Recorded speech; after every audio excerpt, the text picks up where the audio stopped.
Hello and welcome back to A Better World. This is your host, Mitchell J. Rabin, and I'm very glad you're joining us again today. Those of you who listen regularly know that balancing the elements in our lives, from our inner selves to our outer selves, or what I often call inner ecology, inner ecosystem, distinct from the outer, is so important to leading a healthy, happy, fulfilling, and meaningful life, a life of well-being and some sense of purpose and clarity. And we spend a lot of time in our lives focused on the outside world and that 3D dimension, which is so vitally important. It's equally important as anything else, I would even dare say. And yet, our society that is so outwardly oriented misses so much of our rich and precious inner life. And about this inner ecosystem, we really know, by and large, really so little. It takes some very special people, real pioneers and adventurers, to check out the inner landscape and really navigate it in a way and report back. Well, today's show and today's guest is exactly one of those people, Loch Kelly, as a psychotherapist at first, and as a meditation teacher and practitioner, student of his inner life for decades, is really one of those people who has honestly taken his inner life, and therefore our inner life, very personally and very seriously, and has, over the course of years, traveled far in bringing back to us all a greater understanding and appreciation of what it means to have an enlightened mind, to be aligned with one's true nature, to have an open-hearted awareness. In fact, he is the founder of the nonprofit organization called the Open-Hearted Awareness Institute. Loch is a graduate of Columbia University and Union Theological Seminary. He was awarded a fellowship to study forms of non-dual meditation in Sri Lanka, India, and Nepal from 1981 to 1982, and has since then, of course, delved deeply into a variety of disciplines under teachers from around the world. Loch has also spent 10 years establishing homeless shelters some years back and community lunch programs, working in community health centers in Brooklyn.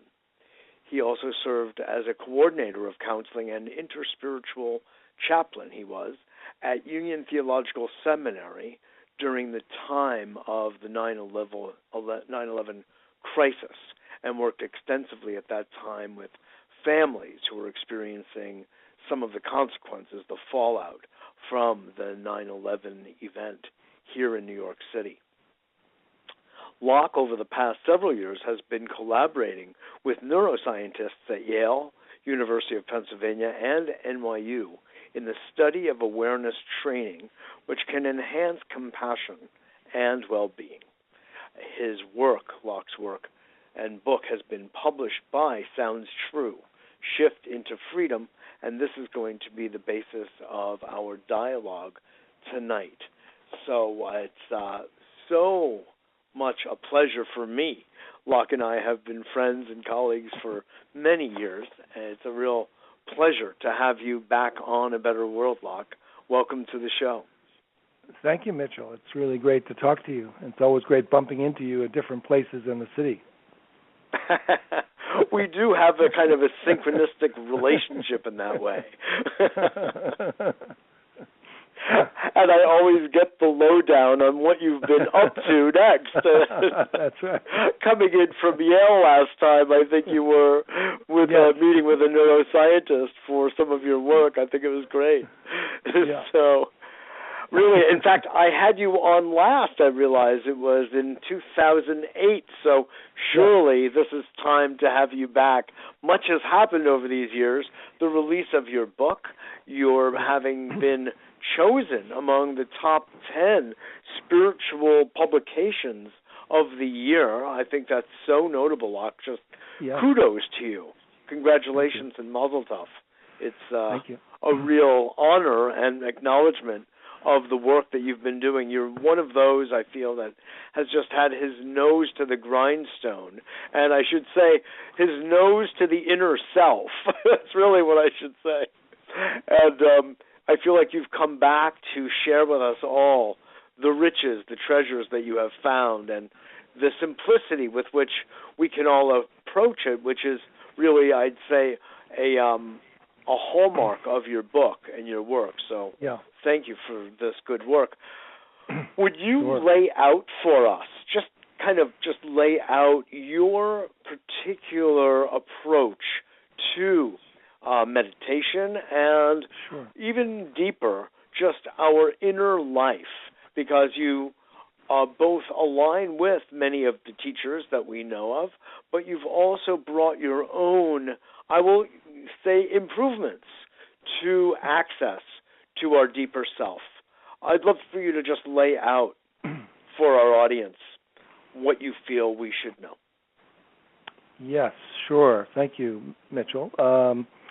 So as you were speaking about the outer and the inner, in some ways both are so important, and the links between the two, so we don't get caught either too externally or possibly too internally. Exactly. And there is ultimately meditation and spirituality is not an escape from the human condition, but actually a way to be a full human being and live together in the world. So in that way, that's kind of the goal, and to live from our, you could say, highest, deepest, subtlest, widest, most empty, most full, most interconnected. Yeah, right. Take your pick. It's like a Chinese menu. All of those. That's right. Yeah. But it's really, in some ways, all of those. But the particular interest of mine is in accessing the subtlest dimension of consciousness, which has been called many things. It's been called spiritual and religious terms, such as spirit or Tao or higher self or true nature or emptiness that's awake or higher consciousness. But whatever that is, it is when accessed and when that subtle, what I call, just to make it kind of to normalize it, I call it awake awareness. So a kind of awareness that's awake and becomes a kind of open-hearted awareness when it connects with our human body and interactions with others, that dimension of awake awareness is so easily overlooked because it is invisible, because it is subtle, because it is not able to be known by the way we know so many other things, which is through our thinking process and through achievement and through owning it or grabbing it or touching it with our senses. So it's much more, Loch, in the subtle realm, not the grosser realm. It's there too, but what we're talking about is like listening to the fine notes of an orchestra or a symphony instead of the just the bassoon or the kettle drum. Yes, and maybe even if we were going to even really look a little closer, it's almost looking or listening to the space between the notes. Yes. So in some ways, this subtle dimension that I'm talking about is even subtler than the subtle body. In other words, it's subtler than energy. It's actually not energy. It actually is the space within the atoms. Which makes it inherent within everything. So it's not that it's not. It actually is extremely important inherent dimension of all everything and everyone, and it's what makes consciousness conscious. It's what makes living life aware and awake. And yes, when we're operating from grosser and faster moving dimensions of consciousness, like thinking, emotion, identity, which form into kind of a pattern of a little orientation and a habit of looking from there and taking ourselves to be primarily or only that body-mind faster moving dimension, then we can't access or we don't feel the support and the interconnectedness and the freedom and the spaciousness of this dimension. So primarily my approach is to help people immediately and intentionally, rather than long periods of meditation or having to join a monastery or leave for a cave, but to actually access using awareness to find awareness to shift or drop or let go or surrender, and to know how to do that immediately, even in the midst of your day, in the midst of a city, in the midst of any place you are, and to make simply a shift, kind of a background-foreground shift from thought-based knowing to kind of awareness-based knowing, and from being a thinker or a doer to being your true nature or ground of being. A beer. Right, a beer. Would you say, you've said so many interesting comments in that few paragraphs. I would love to just tease out a little bit. One is the awareness of awareness. That phrase is like fertile and pregnant at the same time. Could you share with us what does that look like? How do we access that awareness of awareness itself?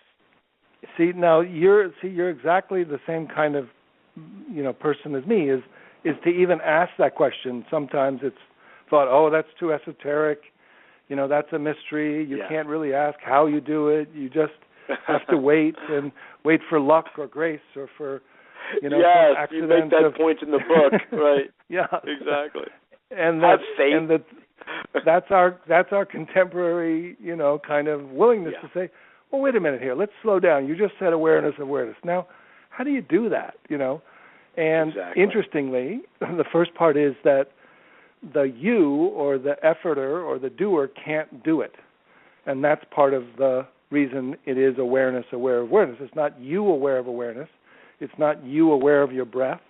It's not using your attention to be aware of a sound or of your body or of even, attention. It's not attention from your moving mind.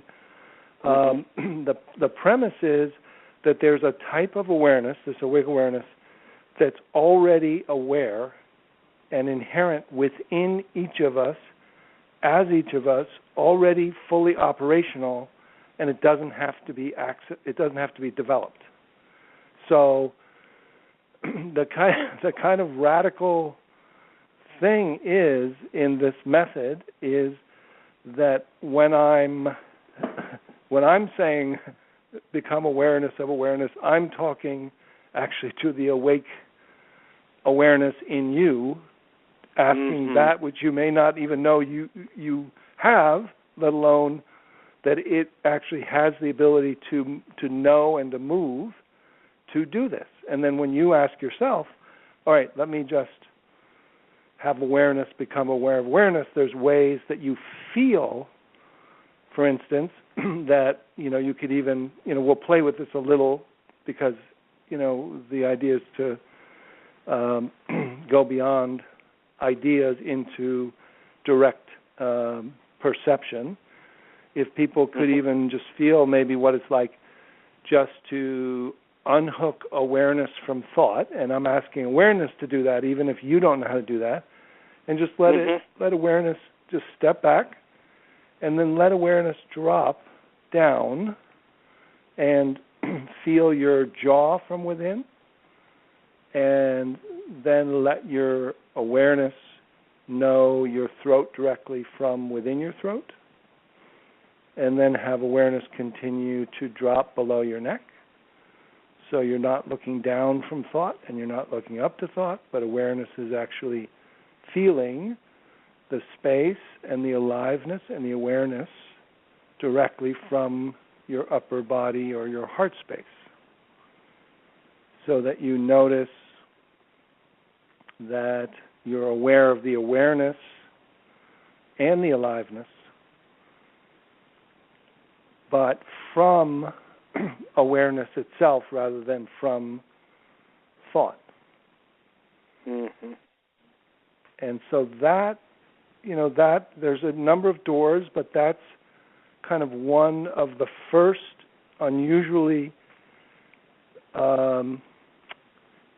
quick and immediate ways to move from conceptual to non-conceptual awareness. And so that you're aware from awareness-based alertness, really, is all it is at first. It's just kind of alert. And everything's available. So, yeah. You have a sense of that? I'll translate it into an idiom with which I'm very familiar. Sure. I started practicing Tai Chi Chuan when I was 21 years old. And the teacher always said, and I had been meditating by then as well, actually I started that long before, but he said that Tai Chi Chuan required the quietness of mind that comes from meditation because you're moving and it already presumes you can have a quiet mind. Because if you're moving your body, you better be pretty awake, my friend, or you could actually fall and hurt yourself. Distinct from, let's say, sitting on a cushion where chances of falling are not great. So the probability of being on your feet and moving, if just subtly, is greater. And, that was a little tongue-in-cheek. But the point is that here in Tai Chi Chuan Loch, we would bring our minds to our dantian, or our center. Mm-hmm. So we would drop down, just as you're talking about. And what it ended up cultivating was, there are a number of ways of describing it. I'd like to hear what you have to say. A body awareness. We were connecting to our physical self, not our mind, not anything connected to our thought, but our body. Yes. So you actually, let me ask you this. When awareness, which is presumed to be aware directly from within your body rather than be located in a tower in your head looking down at your body. Yes. Because your whole brain is actually connected to your nervous system. Your nervous system is part of your brain. There are cells in your heart that are like your brain cells. There's cells in your gut that are like your brain cells. So the whole neuroreceptor sites. So when you drop in, you actually feel your body from within your body, and what it feels like is a kind of effervescent, light, spacious, dancing emptiness of kind of flowing ease, and you feel like you're like a cat. You feel very buoyant and free of a lot of tension and worry and anxiety, right? Exactly. And that's exactly that same kind of first move to begin to see directly that, okay, look, this is a way to move out of that little center in your head and begin to know more holistically. Yes. Beautiful. Yep. I got it completely. Yeah, it's beautiful.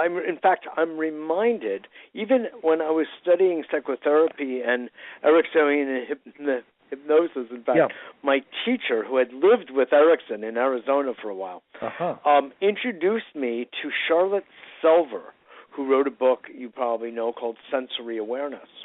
And Charlotte, this little German woman who was like 90 pounds, would travel around all over America and Europe to Zenzos, working with the Zen students, teaching them about their physical awareness of the body.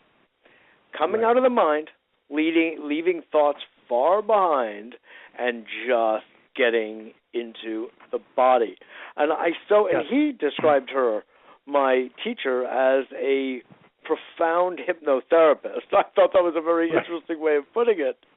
But, she had these big balls, and you'd play on the balls, but everything was designed, Loch, to move into the body.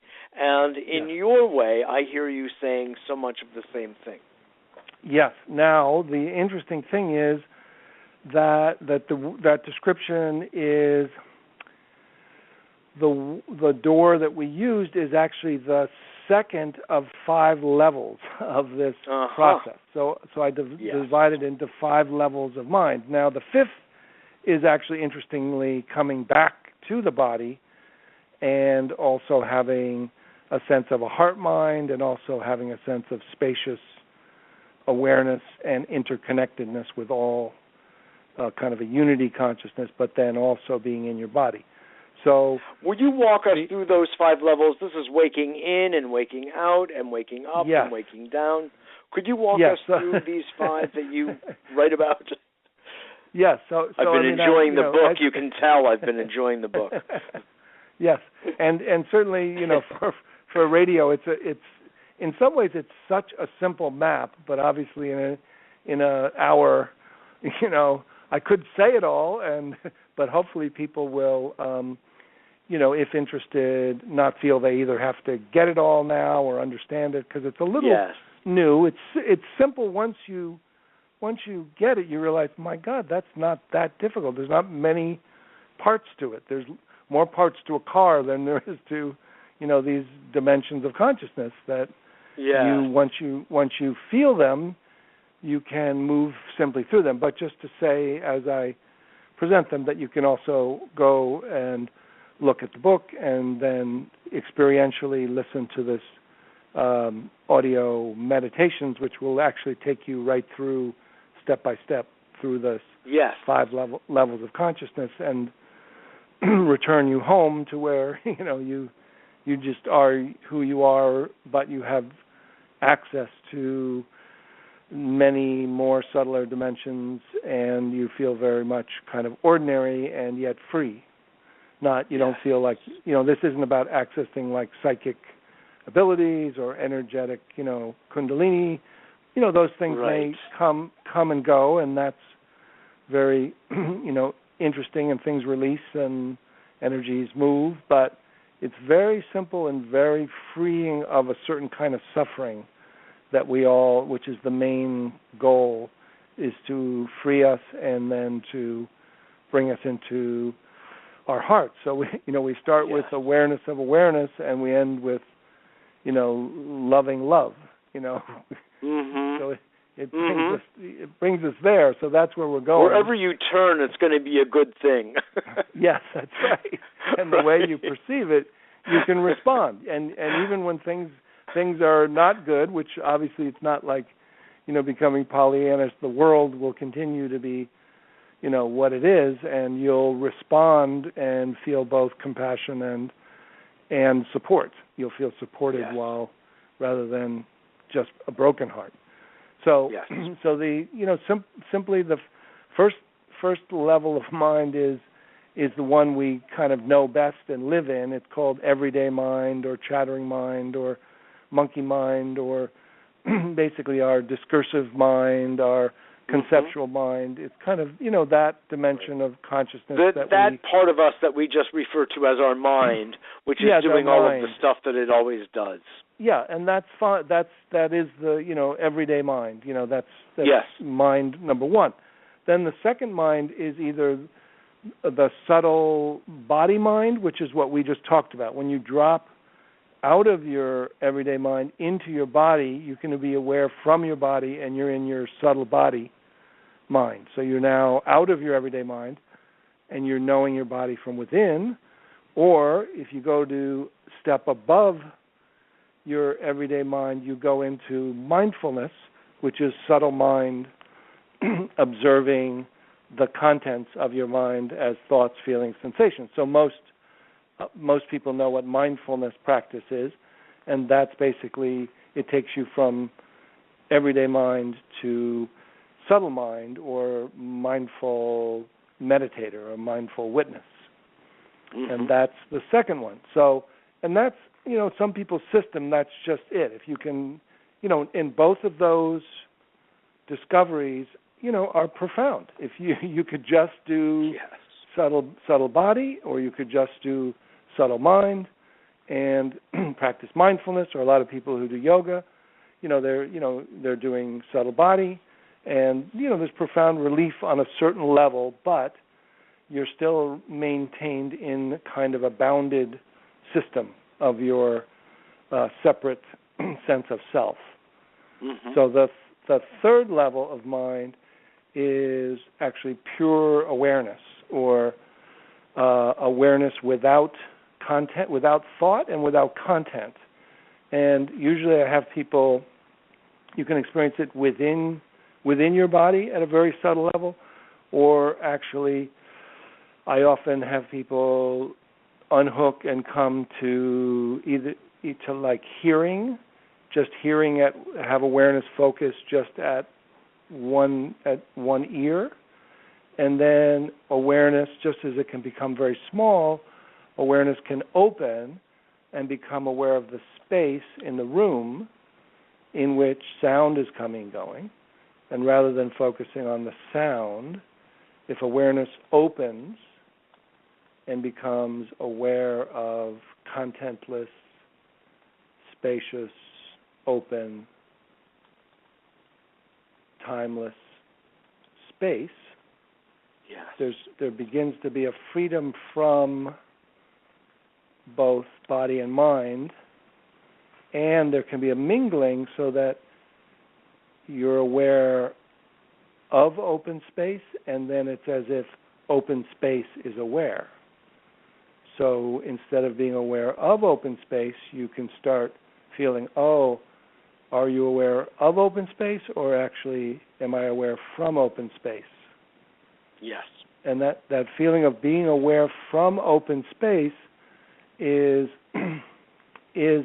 a remarkable sense of freedom and a dimension of consciousness that's both outside and inside your body.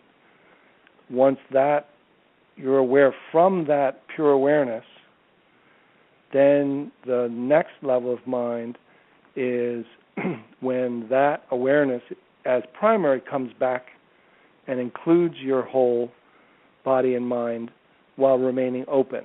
So there's a kind of a spacious and embodied what's called simultaneous mind. So you're simultaneously spacious and embodied, simultaneously empty and full, simultaneously, transcendent and immanent. And there's a real sense of a different kind of relationship to your body and then what happens is you begin to feel this heart mind rather than when you come back to your body, you don't locate in your head mind, you don't locate in your thought, you start to locate in this kind of heart mind that has a non-conceptual intelligence and is able to use all the information from your brain. Sometimes I say you end up, you come home to your heart, and then you use Wi-Fi to the files in the office of your head. So you don't have to go back up. Exactly. But literally, you start living there, and then the fifth level of mind is from there you begin to create and relate. So you begin to enter kind of a flow state, which is basically you start to rewire your brain and your functioning in the world, so you're actually living from here, and rather than it being a meditation state, you're actually talking and walking and working and laughing and responding to people and situations without leaving this simultaneous, open, spacious, embodied, awake heart. In other words, a more integrated space and state with the ups and downs and ins and outs of daily life. Yeah, and the one who's responding to those has changed, and you have this kind of support of this tremendous field of awareness, this infinite, what people call spirit or God or Tao or life itself or, freedom or, Brahman or, whatever that is, that you feel that, and you feel supported, and you also feel non-reactive because you're not in your dualistic mind, and you're not scanning for danger, so you're not anxious and you're not fearful, and then feelings can arise to you, the new awareness-based being, and then you feel engaged, you feel curious rather than detached as well, once you kind of include this sense of new engagement. Thank you for that. That is just so enriching. It really is to have that kind of landscape laid out that well. I want to let everyone know you are listening to A Better World with Mitchell J. Rabin. We're on every Wednesday at 6 p.m. Eastern Daylight and Standard Time, depending on the time of year where we are in the cycle. We have a weekly newsletter that is for free, which you can get at www.abetterworld.tv, abetterworld.tv, and in that newsletter we list who will be having on the radio show as well as the weekly television program every Monday at 7 p.m. here in Manhattan.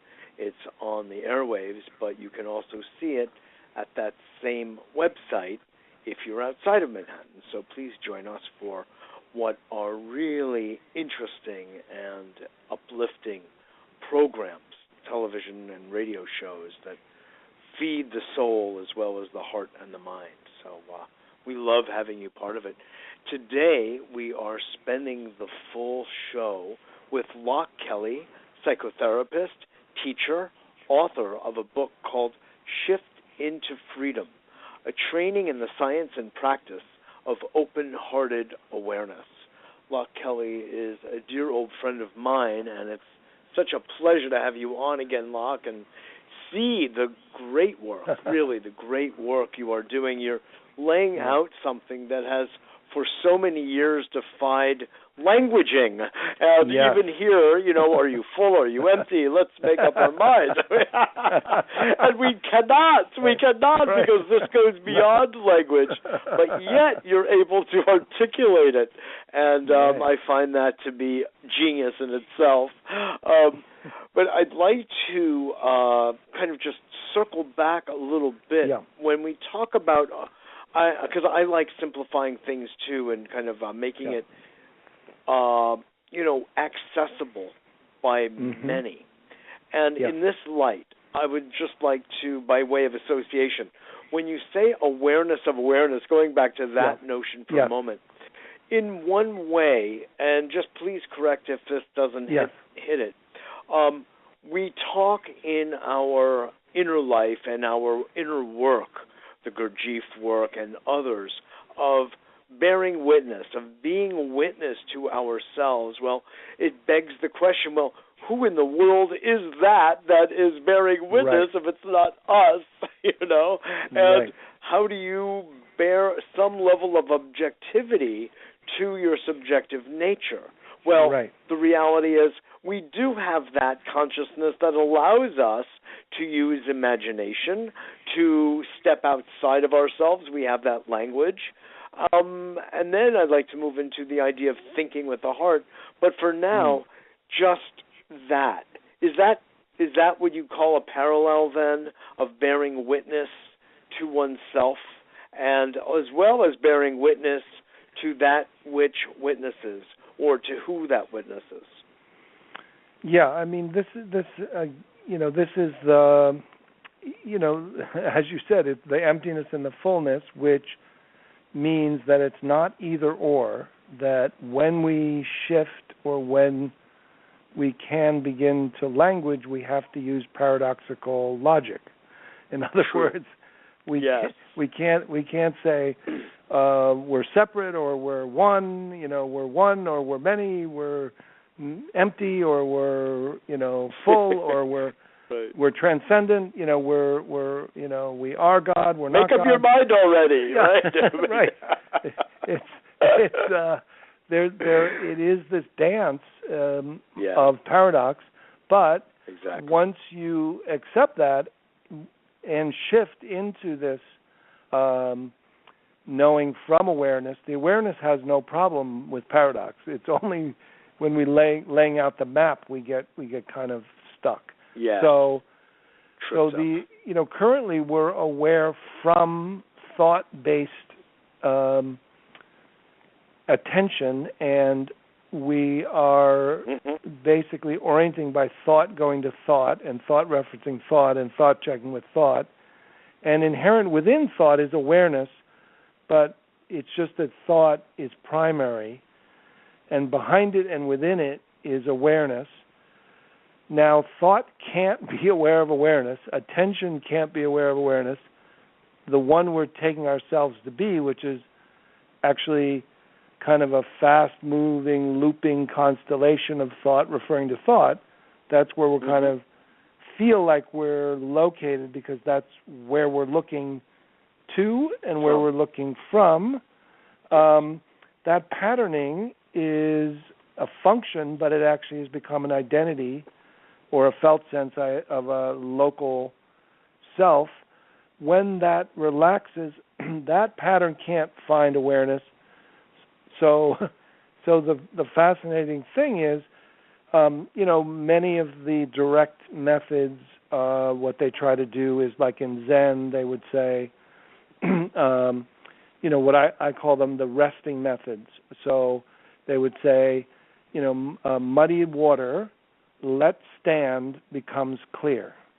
So basically, your chattering mind is muddying up everything. So don't do anything. Sit there and eventually become clear, meaning the background awareness will come forward.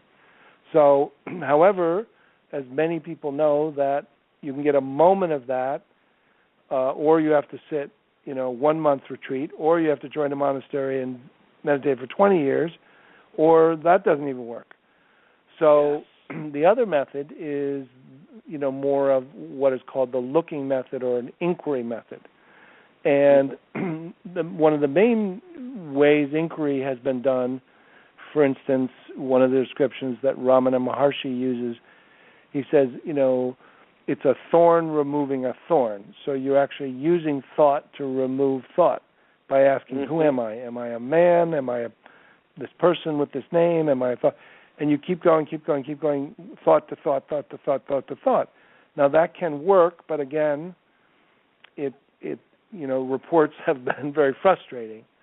So this method of inquiry is kind of a radical thing, which is saying, okay, if awareness is already aware, even if it's obscured, just without even knowing how you're doing it, be awareness and be aware of the awareness right away as the subject and object until it's clear that you're not looking from thought and you're not looking to thought.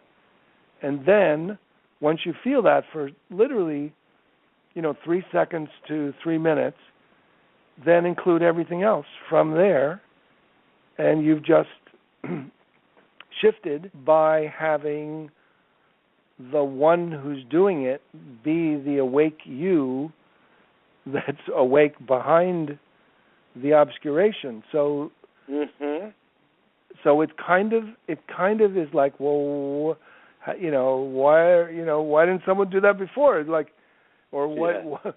How could you possibly do that? Because you're not that, but you are that. And so sometimes I say it's like the Columbo approach. I kind of like say, you guys have all meditated, okay, so all that. Oh, just one more thing before I, talk about anything else. Just let awareness unhook from awareness. Would you do that for me? And all of a sudden, everyone, and the amazing thing is, literally off the street, 8 out of 10 people can do it in an hour and a half, can learn how to do it. I mean, people who never meditated before, who have no background, and then those who have background are just stunned. They're just, oh my God, now I see what I've been doing, but I was only able to do it. I didn't realize I was doing it. I had to do these 48 other things, and then this happened, but I thought it was related to something else. But now I see all I have to do is this. Yes. And it's really, I think, just kind of revolutionary to kind of really go through and see that it is this simple. And there's like, even, having spent, like you have, many decades, both with our Western objective, scientific consciousness and being open to spiritualities, we're both like, all right, but, I'm not going to just believe something to believe it. I'm going to test it out and see if it works. And that's what I've done. And even when I've found these things, I always check them out again. Yeah. And and it is quite remarkable that this is it is possible to learn to. It takes as the same amount of time as learning, basic what I call deliberate mindfulness meditation. Whatever time, if you take time to do that, you can actually take the same amount of time and learn how to shift from awareness to awareness through these 5 levels of mind until you're experiencing awakened living in, like certainly glimpses right away, and then the method is small glimpses many times, and then just being interested and willing and to make it a regular part of your life, it just becomes more natural, and the old habit is worn away, and the new habit becomes clearer. I think that there is a 6th level. It just occurred to me, Loch. Okay. May I share? Good, see? Sure. We always have to improve on each other, right? That's right. That's how we grow. Okay. It's called open-humored awareness. Okay, I like it. It's that level of awareness that comedians were born into or through tough times cultivated. And so, when you can reach that level, you have everything that is before it. And then you have the humor, which means you are let in, finally, on the big, fat, cosmic joke. Right. I happen to agree, but if I start agreeing, I'm going to start laughing. Then I'm not going to have much to say. I know that. Well, there's no but about it. Forget the but. Just go for it. No, I do have to. Like whenever I start teaching, it's funny because it's exactly that. Yeah. It's almost like I just have to almost hold myself back. Don't do it. Don't go there. Don't go there, right? Because these people are staring at you and they're very serious. They're very serious about something so light, right? About something. It's so funny. But then they start, as soon as everyone starts getting it, then they start laughing, and then we're all in it together. But, the fascinating thing, again, is like in these traditions that have a lot of preliminary practices, they all say that the simplest and most advanced method is direct recognition. And there's these four fascinating reasons given by this one Kagyu Tibetan Buddhist tradition that says, well, why don't we, if it is here and it is equally available and it is, why don't we recognize it? And they say there's four reasons. One is it's so close you can't see it.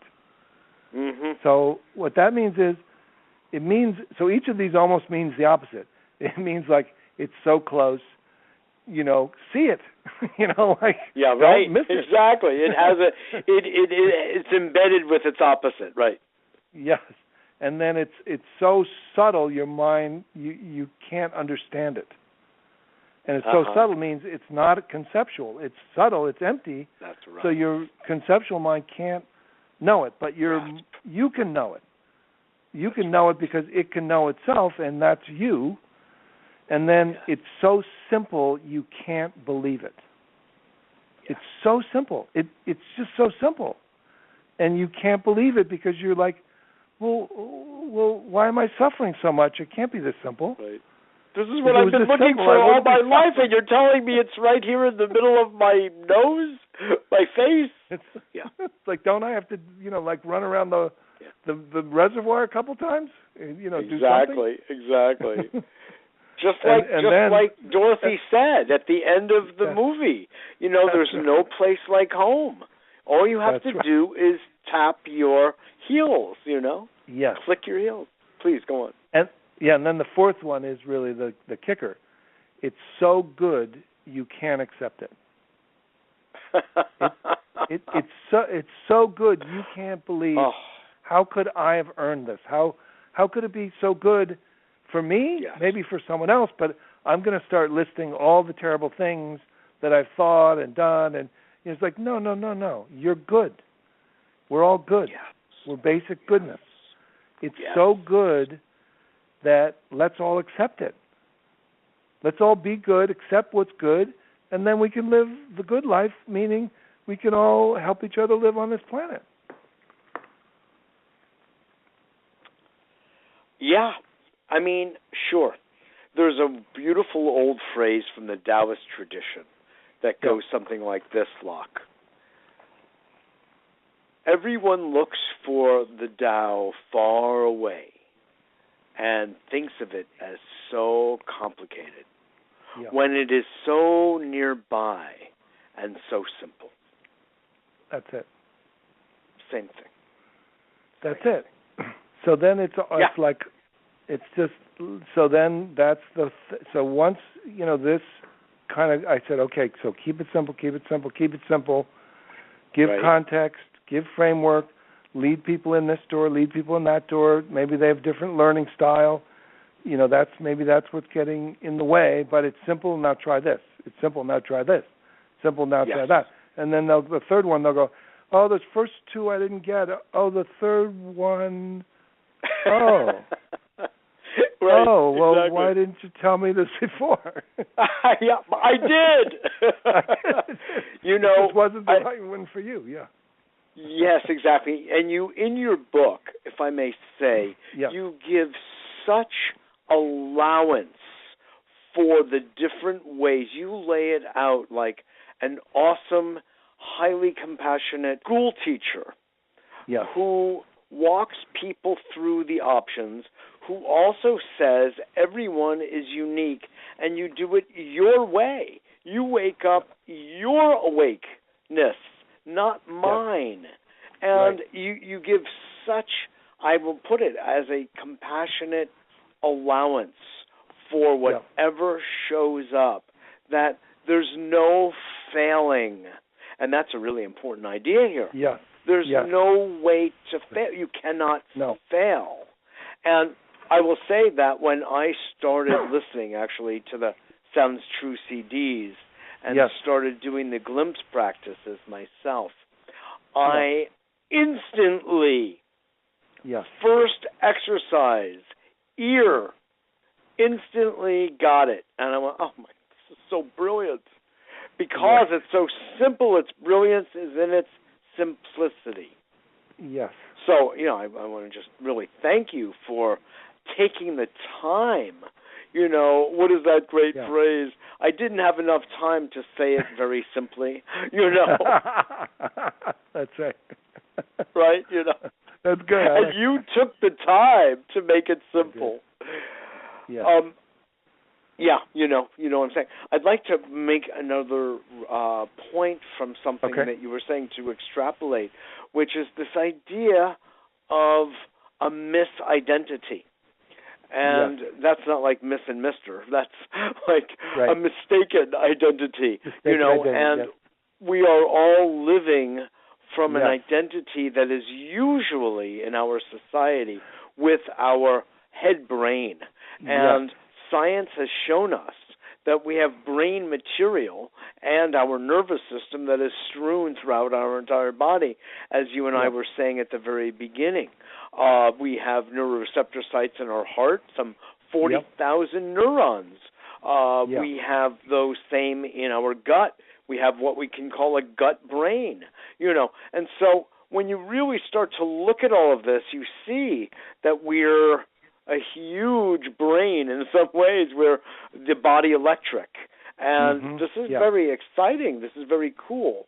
But because we have on some different levels made a choice to operate out of only one small, little, narrow platform of neural activity, which occurs between our two ears in our skull, when we have all of this other rich material, why would we want to limit our identity to that?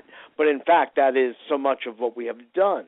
And I feel that you are helping to invite us to have a much larger sense of our identity with our true nature, ultimately. But by using these glimpse exercises to explore what it's like to feel that you're operating out of another place. I think it's beautiful work. Yes, thank you. Am I hitting the notes here? Yeah, I'm going to say a couple things that came up that I think are helpful. Please. As I'm traveling around, the country and kind of gathering. Yeah, you just came back from the Bay Area and Portland. Yeah, feedback. Teaching and sharing, there was a group that had read my book, like a group of 75. For 8 weeks, they had done a study, and they were just reporting all these experiences, and they were having certain questions, which I think are important. As you say, those who are listening, the audio is the simplified version, and the experiential version will lead you right through, in short 3 to 8 minute guided, tour of your own consciousness. Yes. But that mistaken identity is almost like a developmental stage, or a developmental pattern that we aren't, that's just kind of such a habit culturally, biologically, that it needs a kind of developmental stage, so that, I say that awakening is the next natural stage of development, but it needs, like school-age development, a lot of the early stages of life happen by themselves, around the world, similar times. But when you get to school-age development, if you don't go and learn to read and write, you won't learn to read and write. So this is, if you don't learn to wake up, you'll probably stay in the old developmental stage of pre-reading. Yes. So this is, something, but in the same way, it takes about as much time as a kid to learn to read as for adult to learn to wake up. I think that is clear. And the other thing just to say about mistaken identity is that, people get scared when this whole no self or going beyond my ego or killing my ego. And what is discovered is that when the mistaken identity relaxes, that pattern, which is kind of thinking and ego function, which is your own functioning as a physical and mental creature, remembering, your phone number, remembering who you are, where you work, that function of your ego body, and your thinking, which is looping and creating a little mini-me feeling in your brain, when that relaxes, the functions just return to their natural state. No ego identity is killed. It currently thinks it's going to get killed, and it's trying to maintain its identity.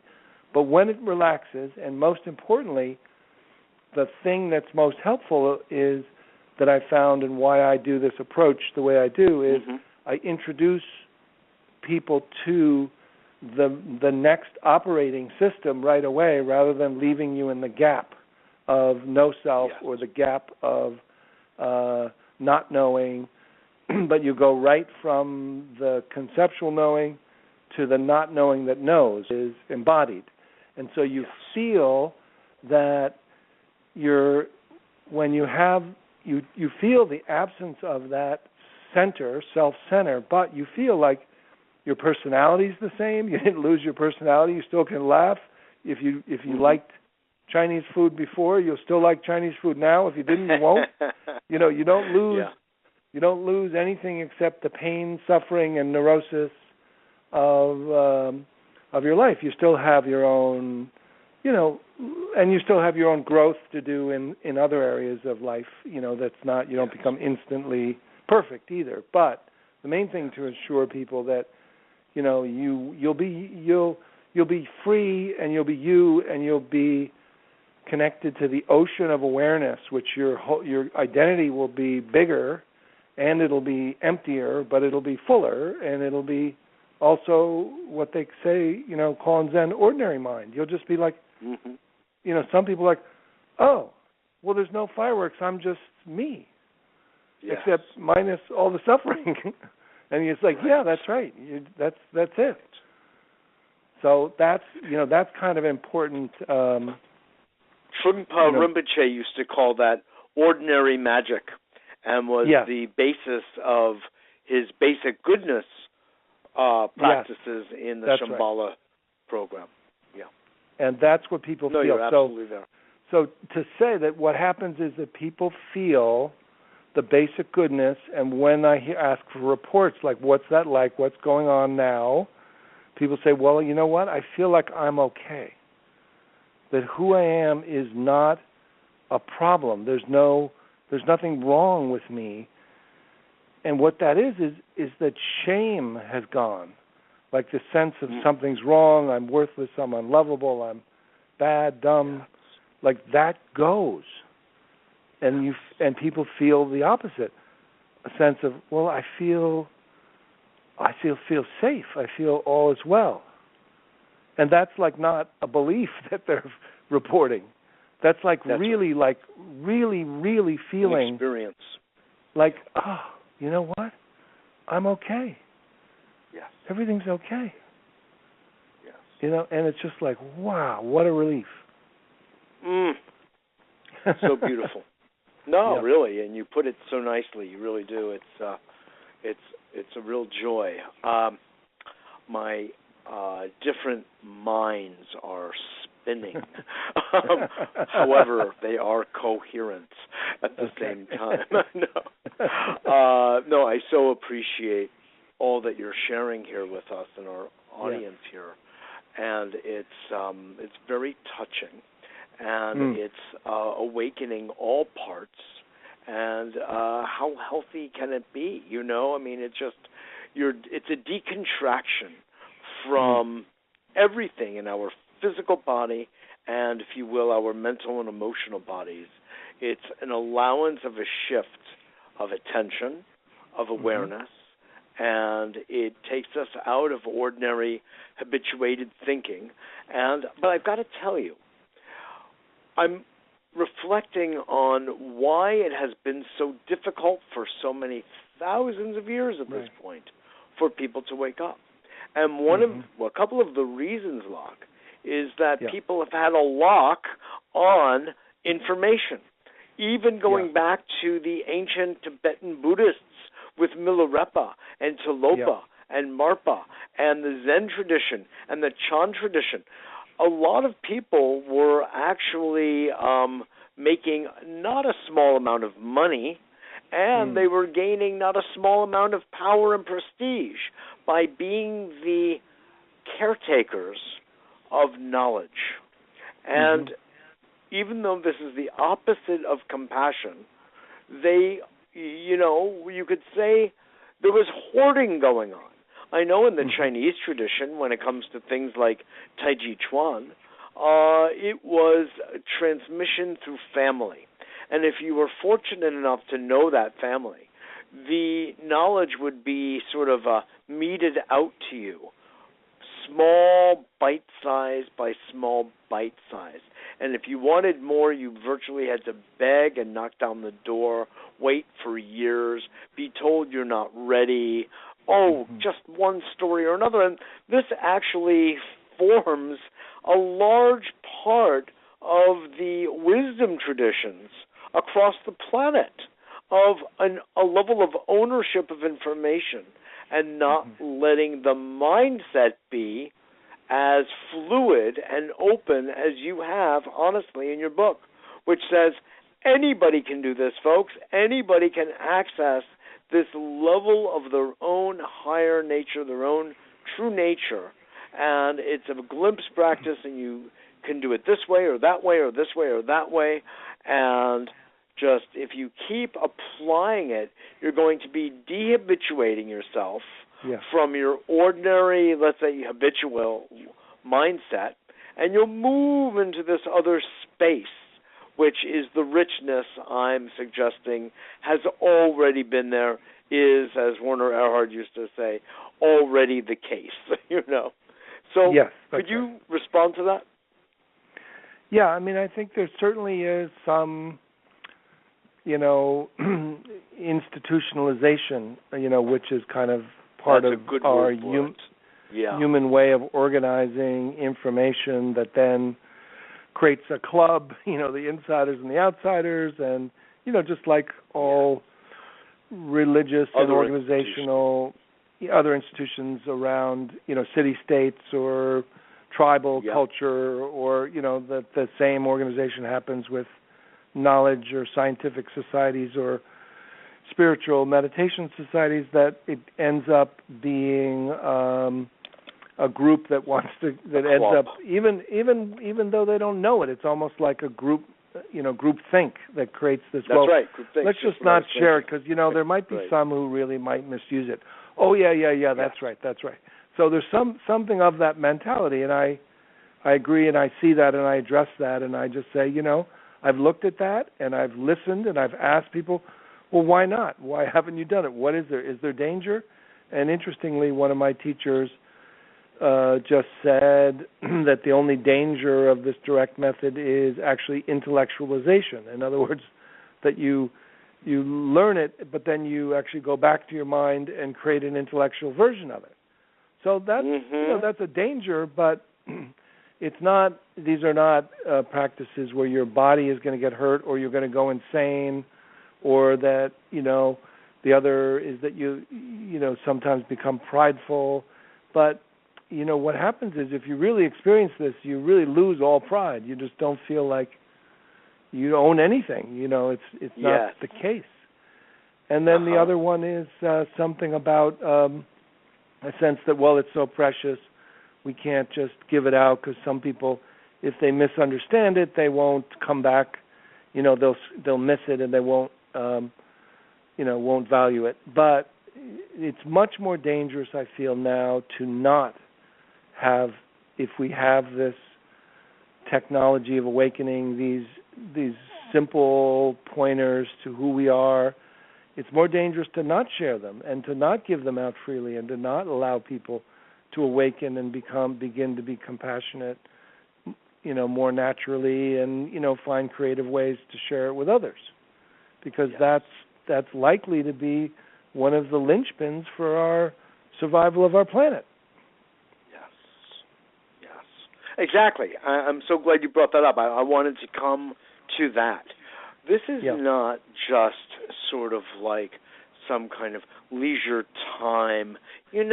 I think I would like to access more of myself, because why not? No. This is actually a matter of survival, because these practices and this inner work sensitizes us.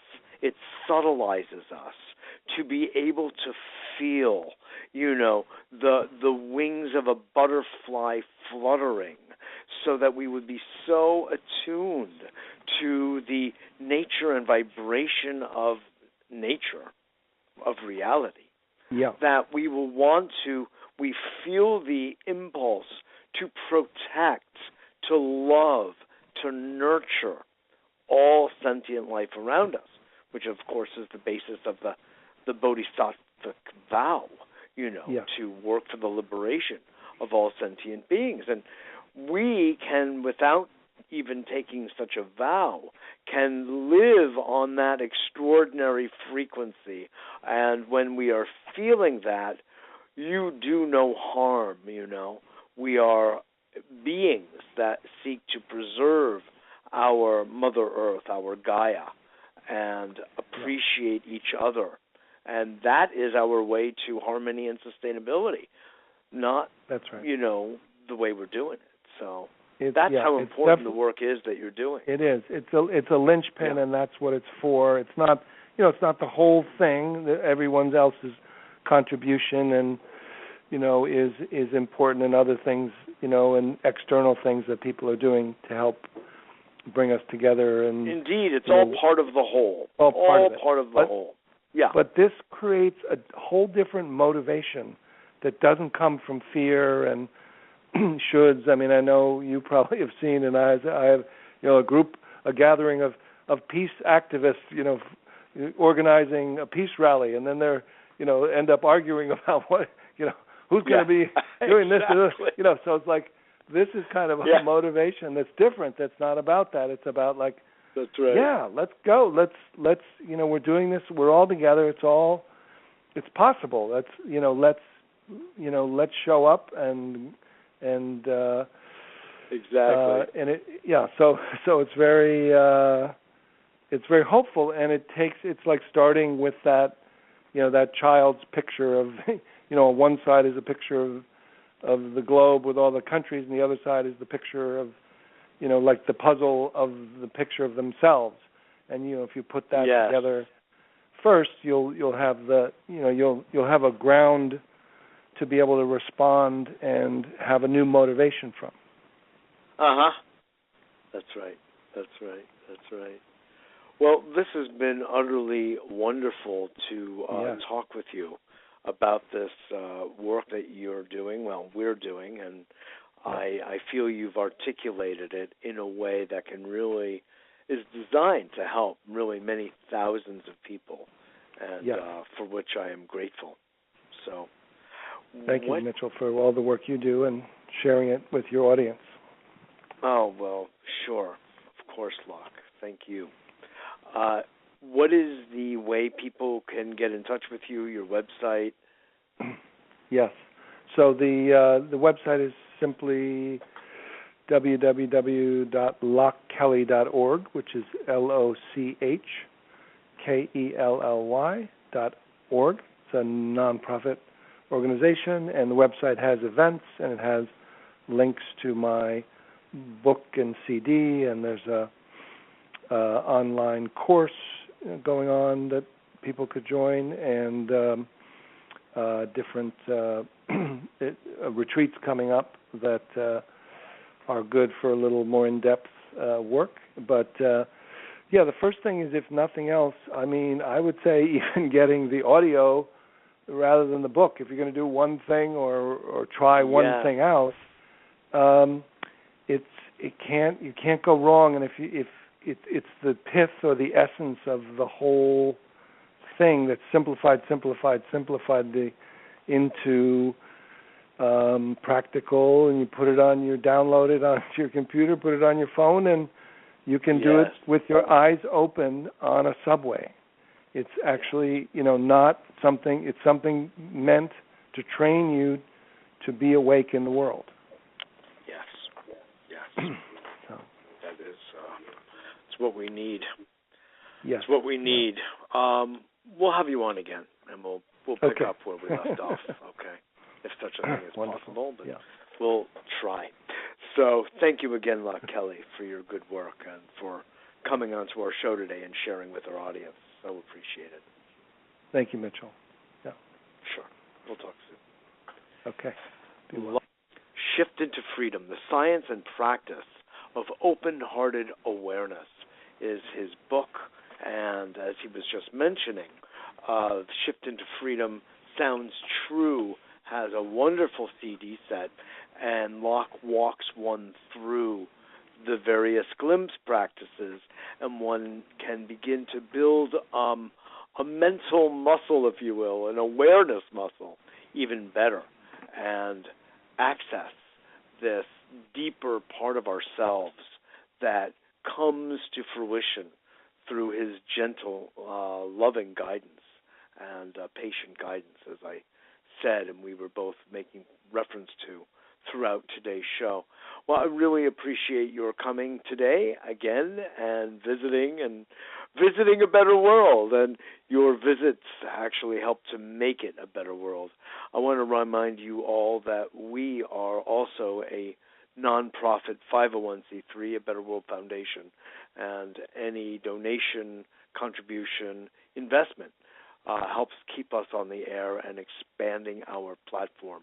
We're also looking for interns, preferably in the New York area, but not necessarily, to help us with developing social media and actually even doing some editing, audio and video. So if you qualify, certainly give us a call here at 212-420-0800.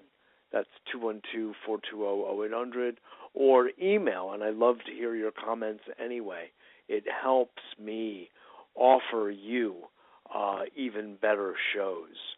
We're going for leadership, folks. We're looking to build leaders on our planet, and the work that Loch is doing is really helping people access all of themselves and bring it forward into the world so we're in trouble. We're in a lot of trouble right now, economically, environmentally, socially, politically.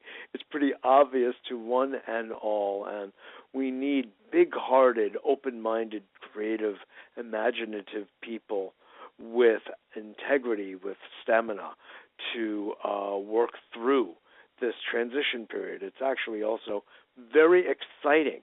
Trouble in River City, true, but getting out, the transition into another level of our beingness, oh my, and the kind of world that will create, that's our game here at A Better World, folks. So that email address, you thought I forgot, I did not. mjr@abetterworld.net, my initials, mjr@abetterworld.net. And again, thank you for joining. Take this link also and share it with your friends. Let others know about what we're doing here at A Better World, and visit our website, of course, betterworld.tv. And for consultations with me or to participate in our workshops, go to mitchellrabin.com. Thank you again, and I look forward to seeing you all